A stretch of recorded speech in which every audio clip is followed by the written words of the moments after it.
Hi, I'm Howard Hughes III. I am a high net worth wealth manager, author, speaker, and business broker. Most importantly, I care about your success. I'll be giving you business insight, inspiration, and cultivating interviews with phenomenal people. Join me now for another success talk on the HMH Show.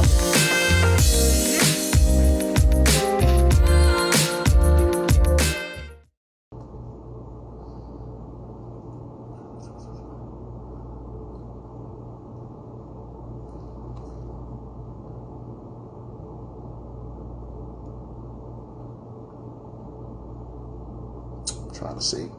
Hey, welcome to the Success Talk. It's a great day. I'm trying to get everything together, guys. Give me 2 seconds. Yes. So welcome back to the Success Talk. Today I have a very special guest, and we're gonna talk about money. All right. One of my favorite topics is money, and we're gonna be able to know a little bit more about our guest, which is Mr. Freeway Rick Ross on a Success Talk. Okay, we'll find out more about how he did that, how he made $2 billion in the 90s, within 10 years, short span of starting a business. No matter what the industry is, guys, making $2 billion, there has to be some great operations going on. But it's going to be great. We're going to talk about that, nonprofits. We're going to talk about projects, collaboration. So that's what this is all about. This is all about finding a way for us to work together, feed off each other's goals, collaborate, and win. So it's going to be good. I got a lot of questions in mind, and I'm sure you guys do too. So the question that you guys have, make sure you put them in the comments, and we will talk about how we could, I want to hear what you guys have in place as well. It's starting now.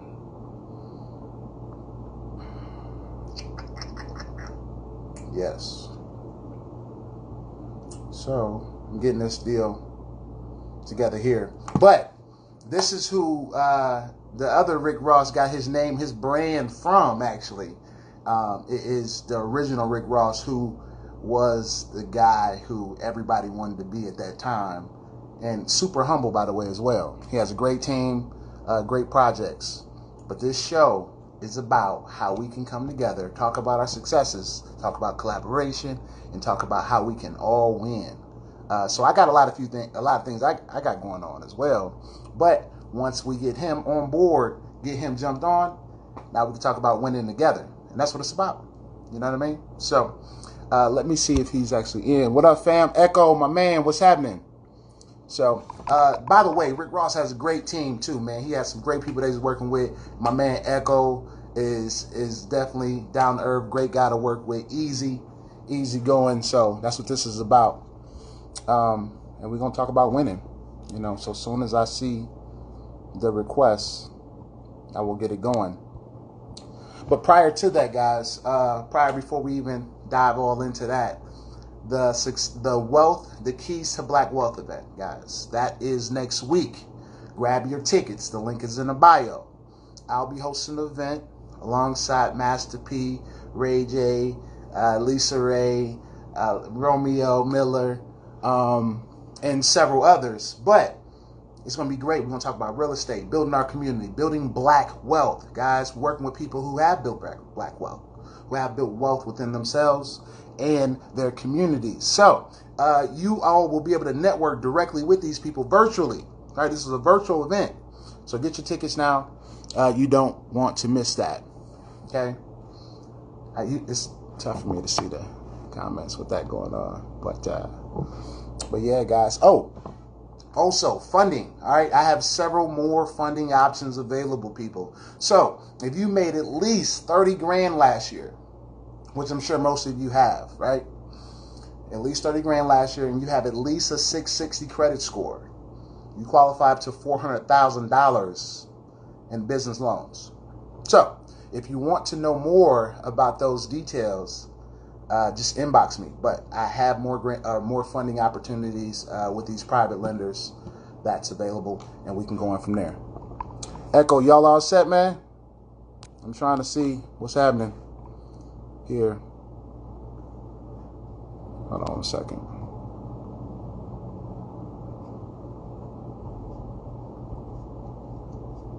Yeah. So I guess I'll wait till that happens to add my man on, you know, and see what's happening. So what else do I have going on? Okay. So yeah, my TV show opportunity is getting closer and closer. So we're getting ready to close the deal. So you guys, this will go from Instagram to actual, well, this is my studio, but you guys will see, you know, a studio. So anyway, we're getting closer to that goal. That's what this is about as well. So I started off here to also show how great that, you know, how great this thing can go. But actually, you guys are going to see it in the studio real soon. And guess who you'll see who I'll be partnering with on that. So I think you'll be really excited. We got some good stuff going. So funding, starting small businesses, building our communities. Guys, that's what I'm about. Mentorship. All right, we're mentoring the youth. Got some youth programs we're working with. I'm working on a lot.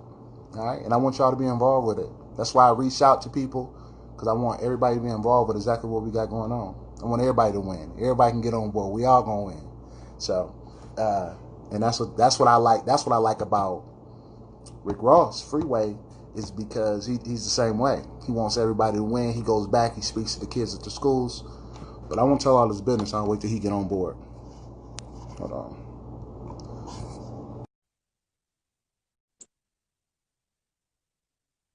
Let's see. My man. What up? You talking my language? Freeway, what's going on, my brother? You got me fired up. Hey. You got me That's what this is fired about. up. That's what this is about, man. Keep talking. Keep talking. I love it. Well, shoot, man, I'm glad to have you on board, man. I got so many things to talk about because we run in some of the same lanes, and I'm like, shoot, if we collaborate and use each other's resources, we can really do some amazing things. Absolutely. We supposed to be handing each other baton. Here, you take the baton and run with it. That's I'm tired. I'm tired now. All right, man. Each one teach one. No, for real. No, for real. And that's what the show is about, man. It's really about us getting on here, talking about our successes, and finding a way to say, hey, look, these are my resources. What are your goals? Here's my resources to help you get there, and vice versa. I'm with that all the way. 110. Yeah, I'm saying 110%. You got my undivided attention. That's good. That's good. That's good. Yes. So, the first thing, man, obviously I have an agenda, but how you doing? Man, I'm doing pretty good. You know, mentally, you know, I don't know. You know, but physically, I feel good. My mind is still working. You know, I can still come up with ideas and concepts and see gaps in the line. You know, holes in the defense. I'm Right. still able to read that kind of stuff. But you know, just so much stuff going on as Black people, man. We saying, you know, that this world really don't care. You know, let me rephrase that. That they didn't know. Because they standing up now. We got the whole world standing up for us right now. You know, everybody's paying attention. I mean, we saw modern day lynching a couple weeks ago. Right. You know, something that most of us had never saw before. You know, I've seen people get killed. You know, I get there, they just got shot and they're dead. But, you know, to actually see somebody actually taking their last breath, really begging for mercy, you know, because the brother begged for mercy. You know, he's like, man, I ain't moving. You know, I ain't doing nothing, man. I can't even breathe no more. You done took everything I had. You took it already. Now I just want one more breath of air. You know, and we see that there's people who don't even have the decency to give you one more breath of air. So, you know, Black men, I already knew Black men was up against it. You know, I could show them, I could show them the battle marks, you know, where the police has, you know, had me handcuffed and 4 or 5 of them and legs tied up and they kicking me and slamming me in the walls and hit me with flashlights. So, but you know, they don't want me on CNN. because I'm gonna keep it real. Right, right, I'm gonna let right. them know how they did it. You know, Well, yeah, man. You know, with everything that happened, man, it's horrible, but yeah, it's a great first step to where we need to be. And like you said, we have the world's attention right now. yeah. What we gonna do with it? And that's the thing. But right now, we just need them to recognize, in my opinion, that black people just need more protection when it comes to the police, when it comes to the Absolutely, judicial system, when it comes absolutely, to economics. We need more protection, just like running absolutely. an entire business. If America is a business and you see that this specific group of people is not flourishing, we need to put more resources and more help over there to make sure that they are successful as well. Well, you know, one of the things I was with Bishop Jones on the radio Tuesday, and one of the things that he said that really stood out to me. He said one time he was over in one of those Arab countries, you know, where the multi millionaires go and eat dinner, and he went into this restaurant. He had on the suit, you know, that expensive suit, and had on the custom-made shoes, and he pulled up in one of the big Benzes. But he said he felt a little underdressed when he went there because everybody else was driving Bentleys and Ferraris, and he goes to the desk, and the guy said, "Oh, you underdressed. You can't come in here like that." And he said, "What you mean? I got on a $3,000-4,000 suit. And I got on a silk T-shirt." And he said, "Oh no, in here you got to have on a shirt and a tie." So he said, "Okay, I'm gonna run across the street and grab a shirt and tie." No, the guy said, "No. We got shirts and ties right here for you. We're gonna help you get right, Right, because we have a standard right, that we have here, but we will help you come up to that standard." right. And with us as black people, we hold each other to the standard of white people, the way they would run their business with all of the resources that they have. And sometimes with us, you got to help us get dressed up, help us get to that level, because we ain't there yet. We ain't had all of the you know, the mama who was and the daddy who was rich enough to pay our way in college. Not that we couldn't get in college, but to pay our way so we automatically gonna get in. Right, Y'all ain't never heard of that though. You ain't right. never heard of them where they pay somebody $200,000 because Yeah, your SAT score wasn't right, and you right. didn't really play sports, but they Yeah, put on your paperwork you did, was recruited by the team, and they get you in there. See, we ain't never had all that.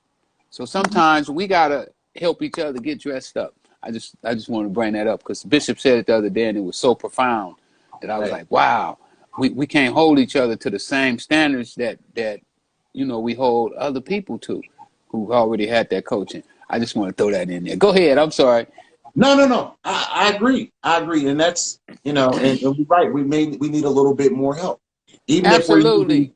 even if we're collaborating with other races or other groups and finding out how they're sustaining long-term success or building success here. We need to find a way to figure that deal out. But I think right Absolutely. now, raising that noise, raising that attention, and causing havoc because to let people know that hey, we need help. Absolutely. Yeah, Absolutely. yeah. So a little bit about me, man. I know you kind of listened in for a short, brief second. I'm Howard Hughes III. I am a high net worth wealth manager. So I work directly with private equity groups, and I help them. I manage accounts from $3 million to $3 billion. So Wow. we either no numbers that you aren't already familiar with, but Them some nice um, numbers. Hey, them some nice numbers. yeah. By So any step of the imagination. yeah. So we pretty much invest into different whether it's investments or different housing development communities, et cetera, et cetera. So the Okay. big thing about this is just collaborating with us to talk more about it because I'm teaching these guys how to invest their money. So why can't I come to our community and do that exact same thing? I appreciate it. I appreciate it. I need it. School Yeah, me. School yeah. me. I'm trying So, to be there. hey, man, I also want you to tune into the Keys to Black Wealth, the annual event. Have you heard about that? I haven't heard about it. So it's an annual event, man. The Keys to Black Wealth. The link is actually in my bio, but it's a annual event where we talk about real estate, housing development, and we're talking about how to really build wealth. So I'm collaborating with Master P, Lil Romeo, Ray J, Lisa Ray this year on the event. and we break all these deals down on how to really be successful, generate that wealth, and how to find funding, how to collaborate. So this is a group of us collaborating, working together, using each other's resources, like we were just discussing, on how I we need to can. be there. I need to be there. It's a virtual event. I'm gonna send you the deal. I'm gonna send Echo the deal and let I'm them get there. everything. I'm there. Yeah, Even if and I just have to listen in. but I want to make that. I mean, I'm gonna get to this part, but you made $1 billion in your, you know what I mean? So, and I bring that up because no matter what industry it's in, Well, I it got takes, some goals set for myself now. right, and we can work towards that, and we My can new work towards goal, that. my new goal is to be the richest man in the world. I'm with you. I'm right there I with you. I gotta pass Jeff Bezos. That's my I'm goal with you. now. Is to pass Jeff Bezos. I'm with you. Yeah. I'm with you, and I want to support you 1,000% on that. So I I can need talk it. about. I need all the support that I can get. Because I'm coming from no high school diploma, couldn't read till I was 28 years old, did 20 years in prison, Yeah, didn't know my daddy till I was 35 years old. yeah. Used to have to go to the store with food stamps and hide in the back of the store so none of my friends didn't see me when I walked to the counter because I was embarrassed about using food stamps. I'm gonna probably be the first billionaire that used food stamps. Most of them don't even know what food stamps is. Right, Young right. kids, they never heard of food stamps, but Well, you had the paper food stamps, right? we used to have the paper food stamps. The But book. my mom, boy, you better get your butt to that store. Talking about you don't want to go there with no food stamps. You get out of here. Go. My mama was a mess. Well, that's cool. That's you know what, I love it. I want to be right there with you on that. And I know you have several other projects going on as well. So I do. I know you're managing the boxing, Yes, a a, few boxers. a few boxers. Yep. So I got a youth gym in Wellston in St. Louis. I got some Yeah. bad dudes. I got some bad dudes you might want to meet. I want to meet them. I'm coming. I'm coming I to St. got Louis. national champions Quincy Page. How old are they? Quincy, I believe he's 15 years old. 15 years old. Woo. Yep. And he already national champ? Yep. Quincy is about 15. He's silver glove champ. Obviously he's done so many different things, but I definitely want to introduce you to him. Jarvis the Jackal, and yeah, man, we got some good guys. Okay. Well, I'm gonna come down. I go all over the country and do my book signings. And I got a great fund for St. Louis. I got a lot of friends in St. Louis. Fantastic. Yeah, we Missouri can or Illinois? Missouri or Illinois? It's in Missouri. Okay. Yep. Because So I know they both right next to each other, and you have to cross over to the other one. Yeah. And one side don't really like the other side. Yep. Yeah. They be like, oh no, don't be getting us mixed up with them. Yeah, that's the East St. Louis and St. Louis. Yeah. Yeah. Even though you go 2 minutes this way, you in East St. Louis. Yeah. But they don't like to affiliate, No. But that's the thing with us as black people. Yeah. We don't really like to affiliate with each other. If a black man do something wrong, it's them N-word, they don't do business right. Yeah. But it ain't like if a white man don't do something wrong, it ain't like all white people don't do good business. It's that one. That white man, he didn't do right. So they got to start looking at us the same way and stop looking at us like if one of us do something wrong, we all did it. Yep, and even I agree. Even the reverse way is, I'm the only black man with this Bentley versus. Oh yeah, all the homies got one. All the homies got one. Yeah. So, but yeah, man, I think that we can also work together in that aspect. But I know you got your book out, man, and how you doing with that? Booyah! This one is sold out. This one here, I still got a few copies left. The printers, the printer's been held up because of the coronavirus. The book's doing good, not as good as I think it should be doing because, when I wrote this book here, I put my heart and soul in this book because I thought I was never getting out of prison, and this was like my letter to black people, to tell them how much I love them and how much I hate I made the mistake that I made, but you can take what I did and build on that the right way. And that's really why I put that book together. And then the second book, that's about my first 6 months out of jail. You know, when I went to jail, I told you I was illiterate. Right. But before I left jail, I read over 300 books. So, Right. so, Right. so all of them that think that I'm illiterate and I don't know nothing, okay, keep thinking like that. But when I go up in the meetings, I don't be talking and telling them, you know, what I know and what I don't know. I want to hear what they know. You know, so I go in there and I shut up and just listen. Yep. And that's how you win. Absolutely. If you can actually shut up in the right room, you can win. You can win big. hey, because you know when you go to the meetings, you go there to learn. Mm-hmm. Don't go there to teach. Yep. You know, you right. I teach in the hood. Yeah. I don't go there to teach. I go there to learn. Hey man, I like to come to your hood too, man, and actually talk to the kids as well. I think we got similar backgrounds. We can do that. We can go to all the hoods. I'm planning on, you know, once I get this bread, I'm gonna go to all the schools. I'm gonna get the kids all free books. You know, like right now, you know, I go to the schools and I can only give a few of them free books because, you know, the books cost me money and I ain't rich yet. Yeah. So a lot of times I want to give them, and I tell the teachers and the principals, I was like, why you don't buy the kids the books they want to read? Y'all want them to read, but they don't want to know about Jack and Jill. And you know how I know they don't want to know about Jack and Jill? Because I didn't want to know about Jack and Jill. Hey, right. they just like me, but they are a more accelerated version of me. They're not gonna take no stuff. You know, I used to take a few things, you know what I'm saying? When I was young, I would sit on the ground and the police sit on the ground, boy, lay on your stomach. Put your hands behind your back, get your hands on your head, and you know, we cooperating. Because mama had taught us that. But these young kids who was brought up, who mamas and daddies was gangbangers, and they got a whole different mentality. They like, we ain't got no sympathy for you. What you give me, you gonna get back. right now. Right. I ain't gonna wait till you get in heaven or hell. I'm gonna give it to you right now. So, you know, when you're dealing with these young kids, we really got to deal with them differently than we was dealt with, because they're a different breed, man. They smarter, they can think, and you know, you can only sell them bullshit for so long. Excuse my French. No. Yeah, that's why I like working with the youth in our gyms. You know what I mean? We get the rawest kids in the city. They're the ones is the ones. You know, my tennis coach used to tell me, boy, he said, they don't like to deal with a wild stallion, but everybody admire that wild stallion. Yeah. So you know, we got to teach them to keep that wildness, but be able to tame it to where they can use it when they want to, and they can turn it on and off at will.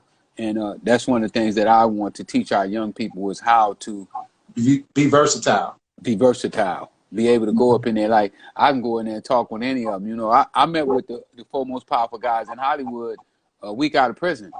And the cold thing, they didn't know what I was doing in their office. They thought I came there to sell my rights. I know you got the movie coming out about your life. Yep, I got the movie coming out. You know, my documentary was on Netflix for a year and a half. Yeah, I saw that. But the movie, you're working with DT on that, right? No. I'm working with Reginald Hudlin. Hudlin, Kim Hardy, Skip Conwell, and I got a team. Gino Taylor. I got a nice team. Kush, the writer is Kush. The movie's so dope. Oh, the movie's gonna be so dope. Oh my God! If it don't do $1 billion, if it don't do $1 billion, we gotta check the tickets. You know how they was doing Tyler Perry when he was going. Right.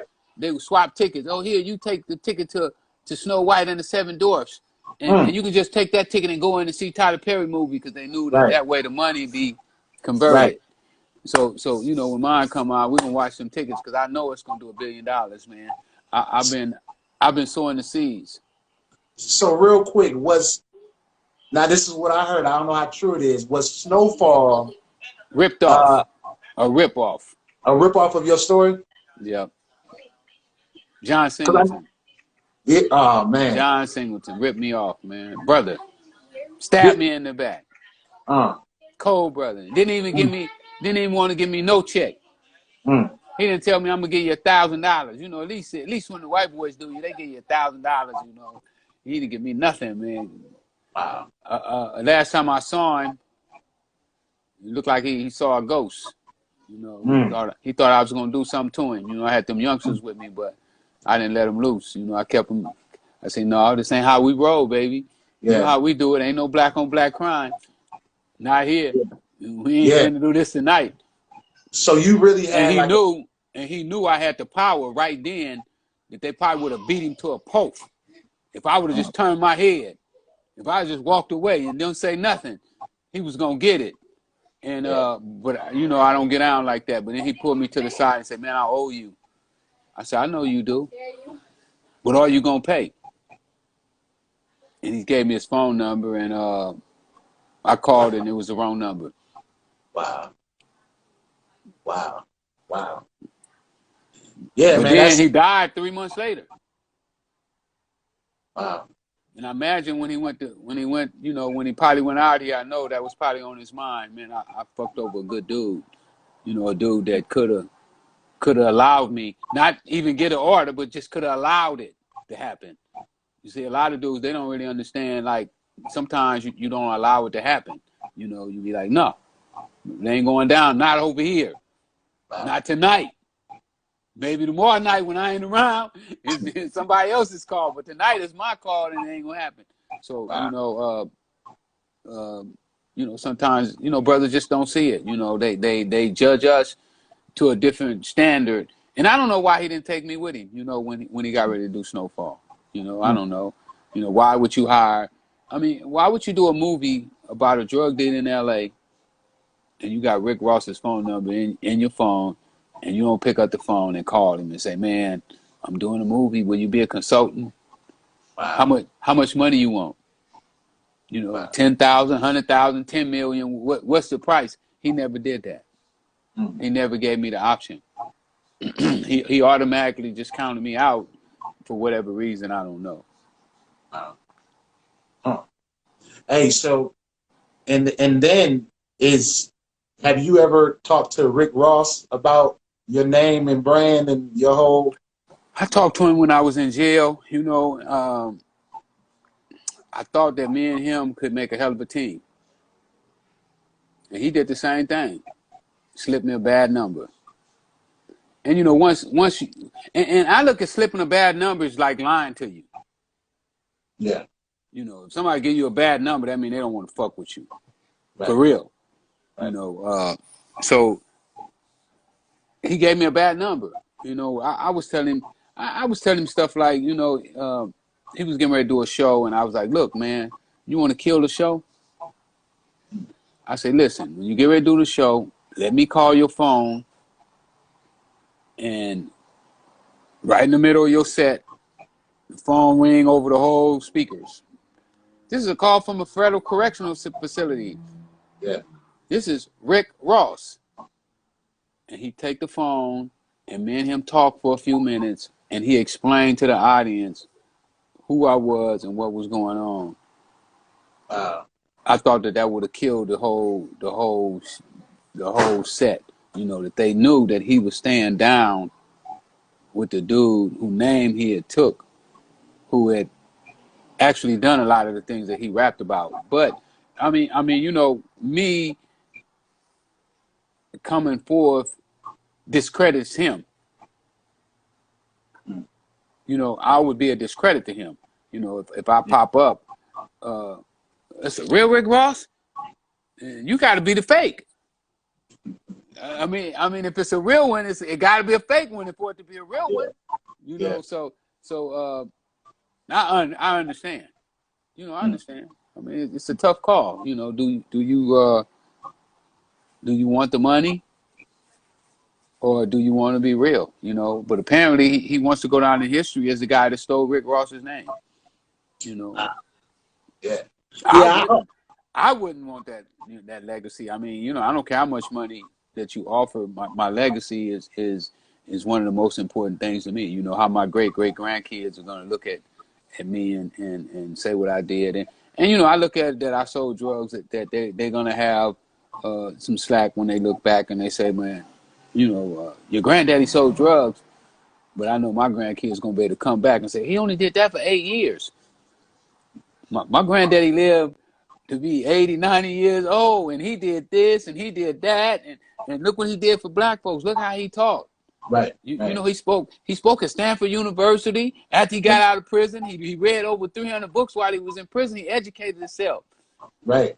He spoke at UCLA. He spoke at USC Law, and he went all around the country educating. He gave books out to the kids to help the kids get themselves together. He built job centers in the ghettos where nobody else had did. None of the other people have ever done that.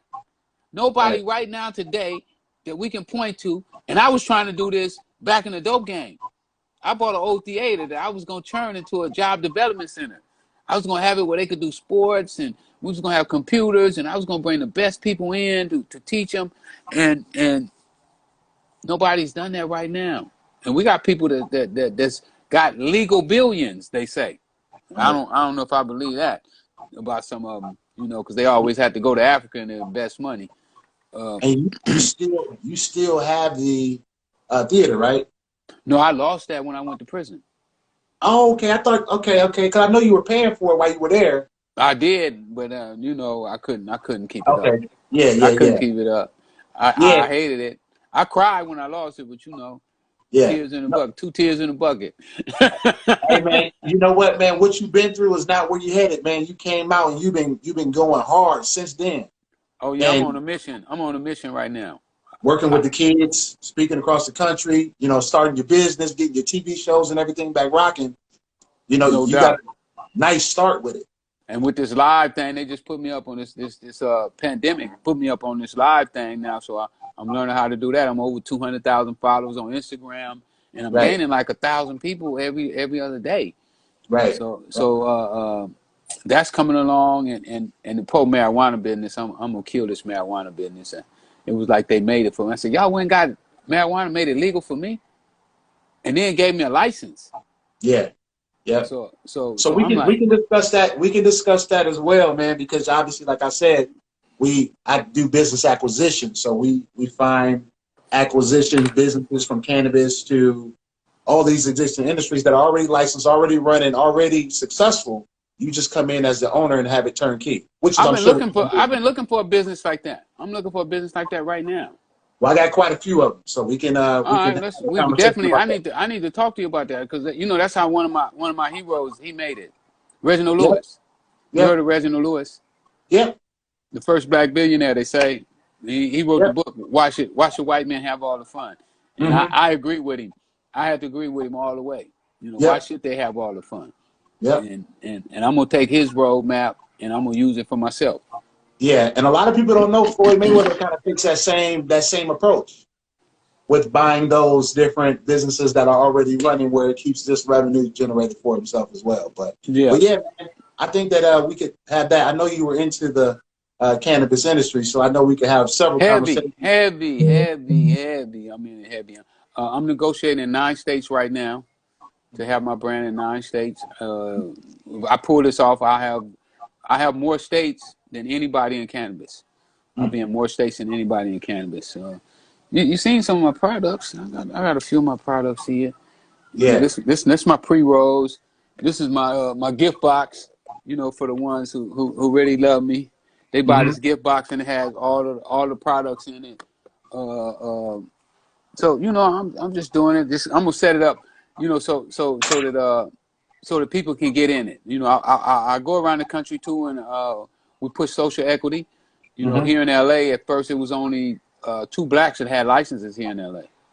So we had to go and press downtown, you know, press LA City Council and the mayor and everybody else about social equity. You know, hold up, man. Y'all got more blacks who went to prison for this than anybody.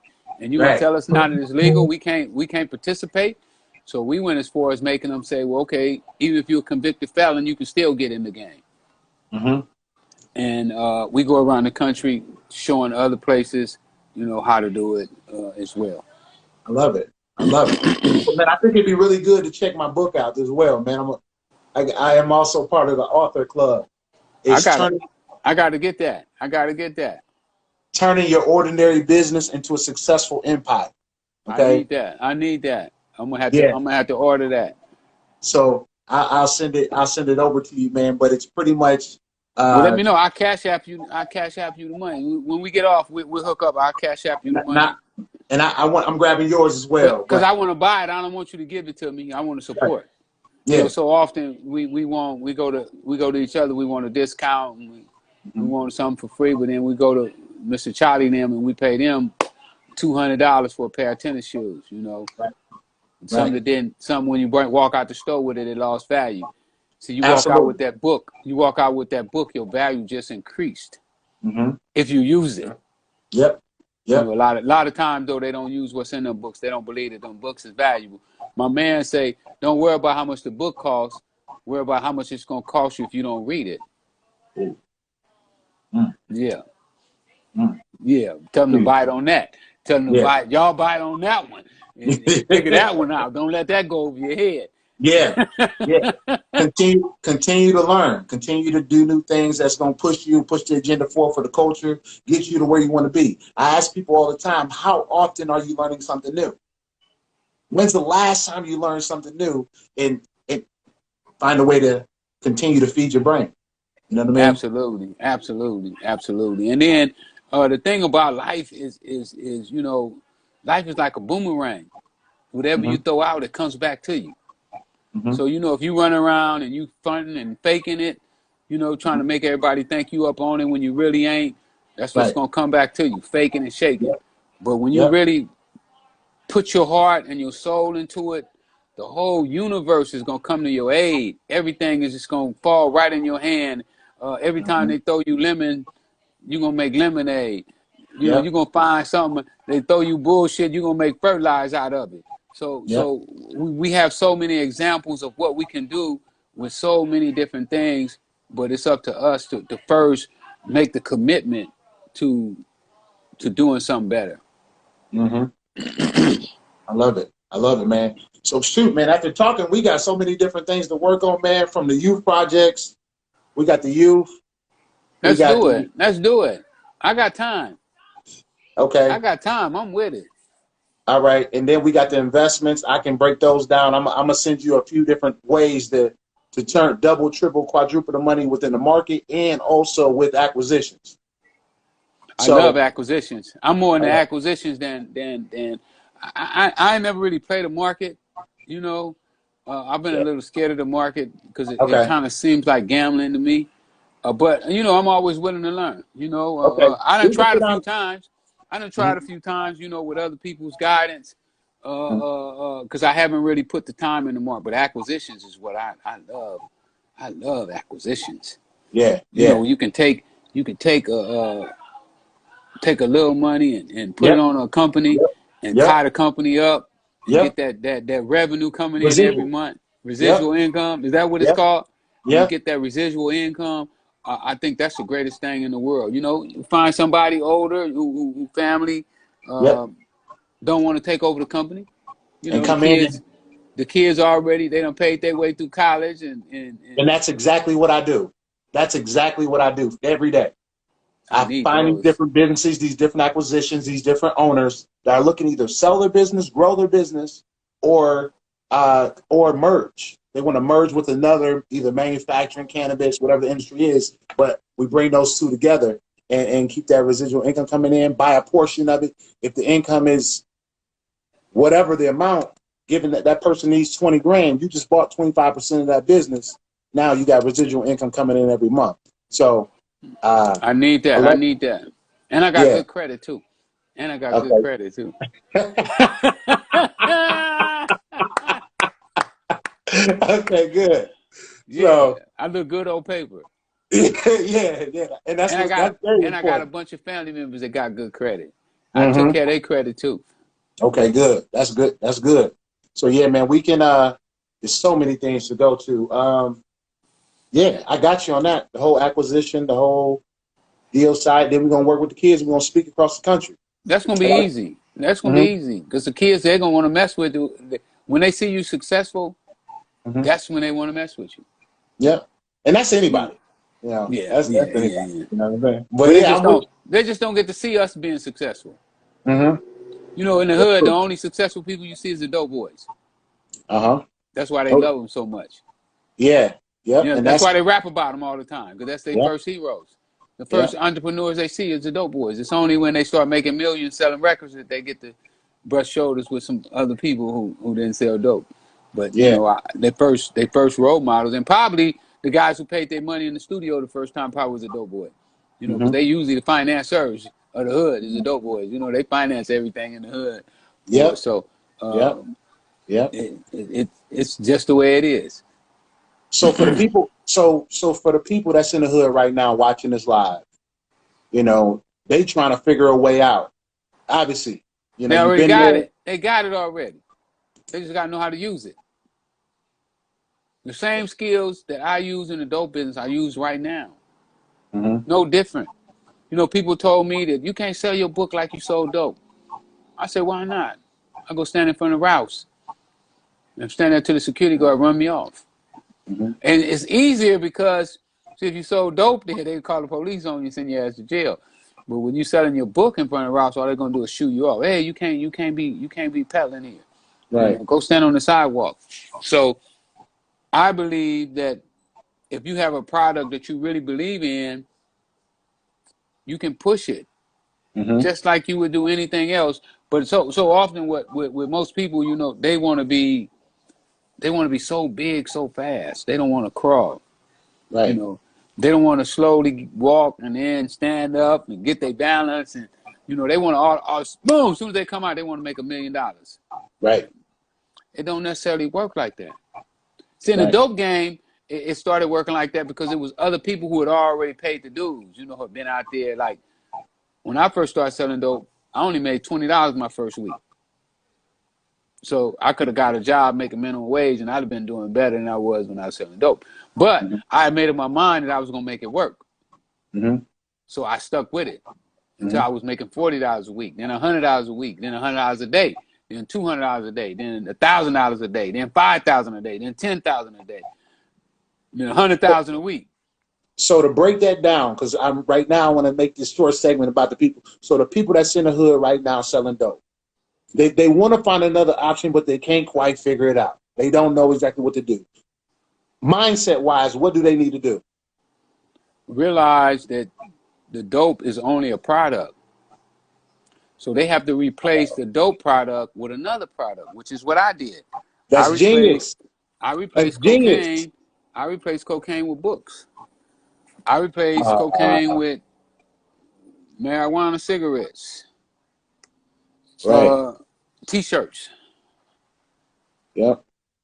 See this T-shirt here? Yep. This T-shirt comes from the rapper. Yep. The kid who gave me the idea to do this T-shirt, he saw the rapper, and it gave him the idea that Real Rick Ross is not a rapper. That came up, and this T-shirt really got me out of homelessness. Right. So I would take my T-shirts and, You said that you were homeless when you came home? For a little while, yeah. Okay. They put my mom out of her house. I don't know if you saw it. You see my documentary? Yeah, I saw it. It was a couple years ago, though. But yeah, in the documentary, you see us moving all of my mom's stuff out of her house. We're trying to save as much as we can.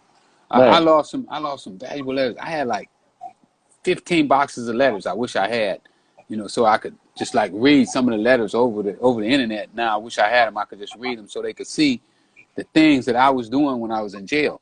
Because I used to be like a coach in jail. I used to do people credit for them in jail. I read like 4 or 5 books on repairing credit. Yeah. And so I started telling all my friends, hey, you know, I can repair your credit. I can get you a credit score, this and that, and I can get you a loan. I can show you how to go get credit cards. And so people used to allow me to do it. And then they would pay me. Right. So I got 2 brothers in prison right now doing life in prison. 20 got one went in 22, one went in about 19. So they're gonna be about 44 when they get out, roughly. And they running a business, trying to run a business from there. So I try to keep that try to, you know, push that mindset on them as well, that when you get out, you still have time. Well, I wouldn't wait till I get out. You know, I started making moves when I was in prison. You know, I got shots for conducting business inside the jail. Shot mean, you know, it's a punishment. You know, they might take your phone, take your mail. You know, I lost my mail before, where I couldn't even get mail, couldn't talk on the phone, no communication with the outside world, because I was conducting business. You know, I was in there trying to do records and everything. And But all you yeah, needed was a cell phone. yeah, you know what I said when I was in jail? If they ever give me a three-way phone call, because one of the things that I had a problem with is people used to lie to me all the time. You know, like I'd be saying, "Hey man, call such and such and such and such. He got this hookup for us." And then they would tell. Next time I told them, "Did you call some man? He won't answer the phone. And he said this and he said that." So I said, well, if I can ever get both of them on the phone at the same time, I can find out what the real is. Because it was hard without that three-way phone call. And in jail, if you make a three-way phone call, they'll take your phone from you. Yeah.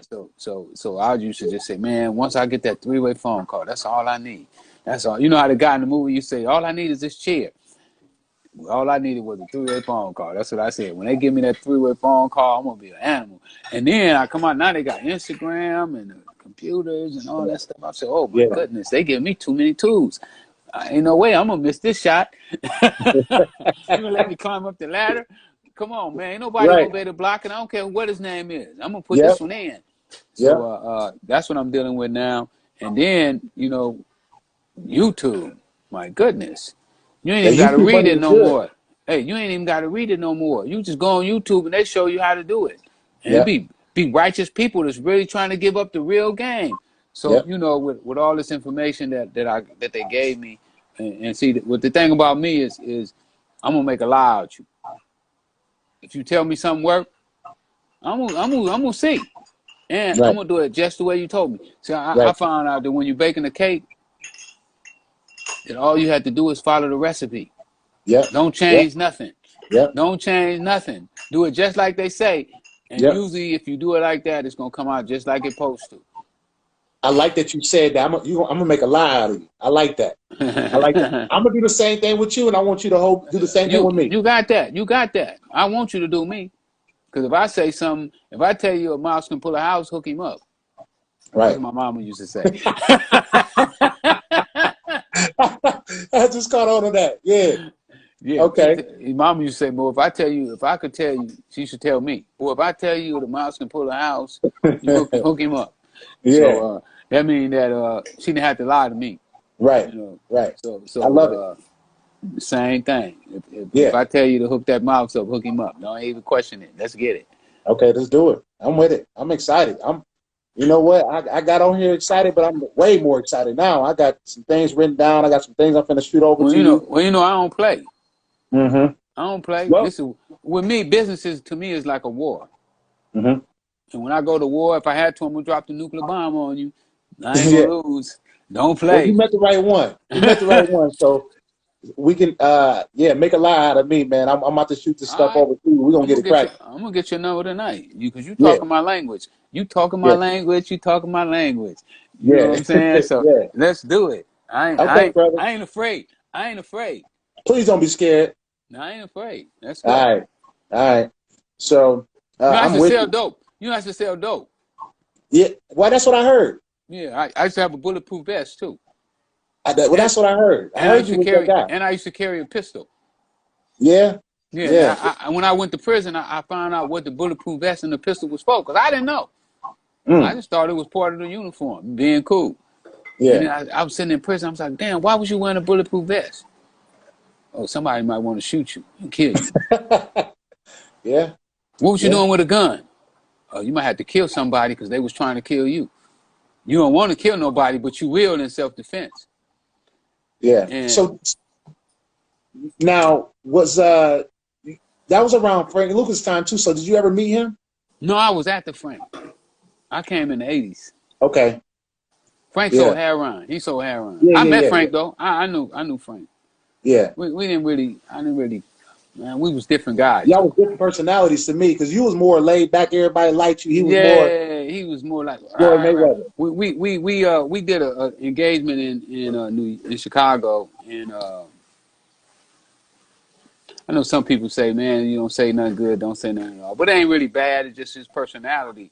He was Yeah. growling at the dudes who was, Minister Farrakhan had brought me and him out to do a drug seminar, and he kept growling at the brothers, and these brothers was like super helpful.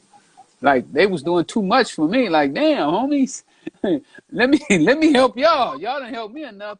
And he just couldn't, he just couldn't deal with people helping him. And I guess, you know, some drug dealers, like anybody else, they just like want to be over in charge, you know, like I'm the man, you know, like, and you know, I ain't like that. I'm like, nah, brother, you bigger than me. You more important. Your life is more important than mine. In your eyes, it should be, you know, because in my eyes, I'm the most important person alive. But Right. I understand that in your eyes, you should be the most important person alive. You know, everybody Yeah. should look at themselves as if their life made the world. You know, like I feel like everybody's in my dream. This is my dream, and you're just in it. And I think more people should see the world that way, as if this is their dream, and they can dictate what goes on inside of their life. And if they take control of that, one of my favorite books that I read was As a Man Think, and he said that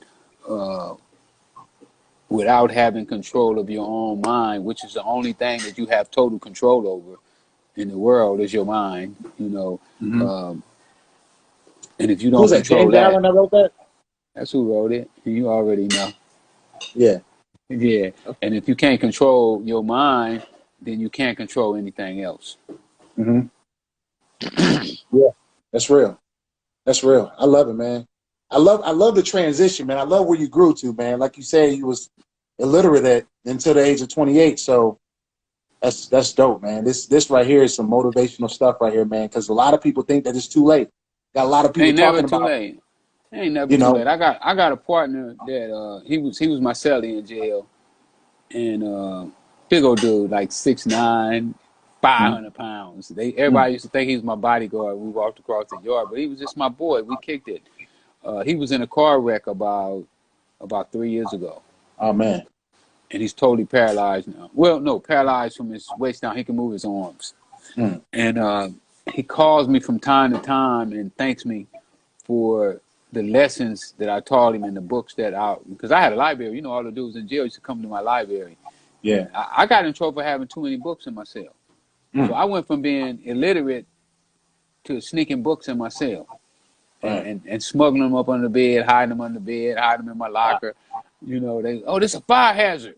How's that illegal? Right, right. That's crazy. Oh, no, you can only have like 3 books.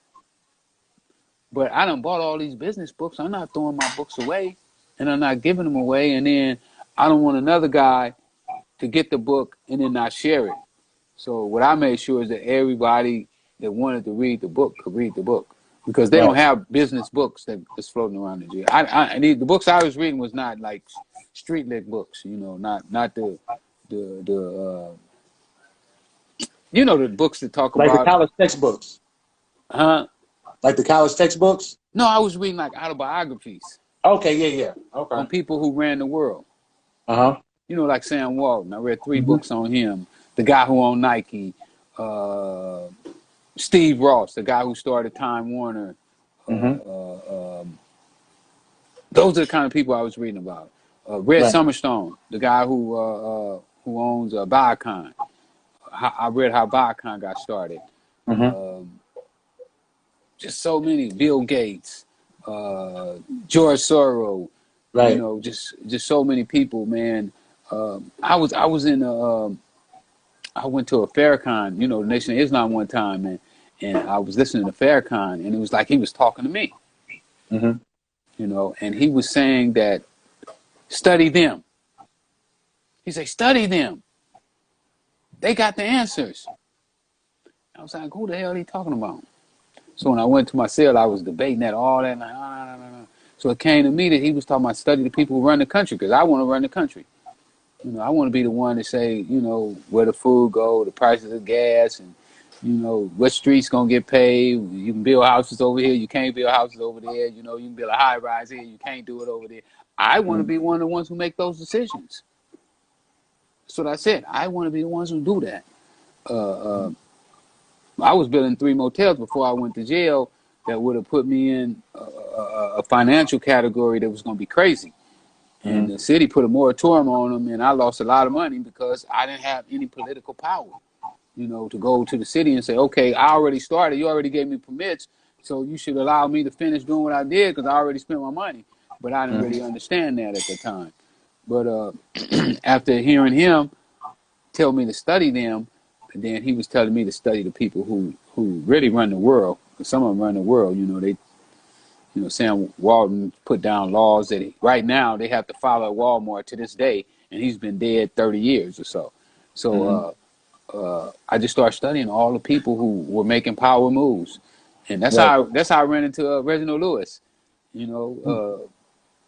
Why should white men have all the fun? Right. And I saw that the way he did his business is he bought one little business, built it up, leveraged it, and jumped into a bigger one until he got up to Patrice Foods, which made him the first billionaire ever.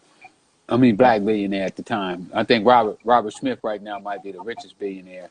I spoke to him like 3 weeks ago. I mean, black billionaire. Dave Stewart.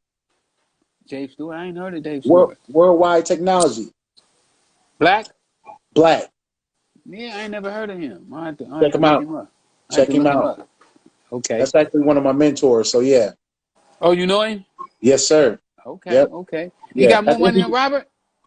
He got 17.5 billion, I believe. Jeez. Yeah, he bigger. They said Robert got like 5. I think they said he got 5, 6. Yeah, so maybe we can work out an introduction or something one day. My man. Let's do it. I'm with it. So I just started studying all the people that was making power moves, and that's how I got my game plan from them. I studied their plans. I said, I can bake a cake, but he didn't use this in his cake. He used this here, so I'm gonna throw this in their cake and add this and take that out, and then I came up with my own little formula, and that's what I've been using. Right, I love it, man. I love it, and we're on the same page, man. That's what I like. But just studying people, that's becoming an art. Turn it into an art is what I'm saying. To where you're paying attention to how people are moving. What are they doing with money? How does money really works? Money and relationships is the key to the game. No doubt. Relationships is more important than money. Yeah. Because one of the things that I found out is that if you can befriend somebody that's successful, and if they really a good person, they'll never let you do bad. Mm-hmm. Yep. They're gonna always try to pick you up. I agree with that 1,000%. And they should. Mm-hmm. Yeah. Well, that's good, man. Listen, we talked about so many different things. We got down to the nitty gritty, and this was great. So once again, we'll do it again. We'll do it again. One day you got to come on my show, on my Instagram, and I will. And we'll do the same thing. I'm working on my podcast, though. Soon I'll be having my podcast out once this pandemic is over. Okay. I'm gonna launch my podcast, so maybe we'll do it on the podcast or whatever. We do some speeches together, help the kids, give away a lot of stuff, give out some scholarships, and really, really do it big. I want to do it big. I don't want to limit myself. I'm right there with you, man. I don't know how to do it. I got the podcast as well called HMH Motivation, man. I'm gonna send that to you. It's on all platforms, but yeah, I think that we could do the same thing, man. Just grow it, do it on a bigger level. We're already doing it. We just gotta. Well, we together. Now we together. We got to increase our reach. And I want you to come on board with my looking for a black agenda too. I'm trying to put together a black agenda. I got Tony Muhammad from the Nation of Islam, Bishop Noel Jones, Big Hughes, Coach Ward. Quite a few people in the game that's making some headways, and we all gonna come together to come up with a black agenda for the black community to figure out how to get us on the right track. And I think that you will be a big asset to us. So I love it. Let's do it. Let's do it, man. Let's do it. That's very similar to the Keys to Black Wealth, man. So once again, to the Keys to Black Wealth, that's next week on Juneteenth, July 19th through the 21st. It's a summit where people can learn about real estate, investments, funding for building black wealth. The link is in my bio, guys. And I appreciate y'all. This is dope. Check the podcast out. Make sure y'all get y'all a copy of the book, Turning Your Business to a Success. And thank you again. Better go read it. Y'all better go read that book. Quit playing. That's what they doing. They playing games. And then they wonder why. They wonder why. Yeah. They wonder why they ain't there. Y'all better quit playing. Yeah, man. So much love, brother. I'm gonna send everything over. I'm about to DM you my number. Okay, cool. Or you can get it from CC. Echo. Okay. Echo. Okay. It don't matter. One of them got it, or both of Yeah. them got it. You know, I got a team, so Yeah. they make So my life easy. either way, man. You gotta have a great team. Yes, sir. Well, much love to you, brother. One love. All right, man.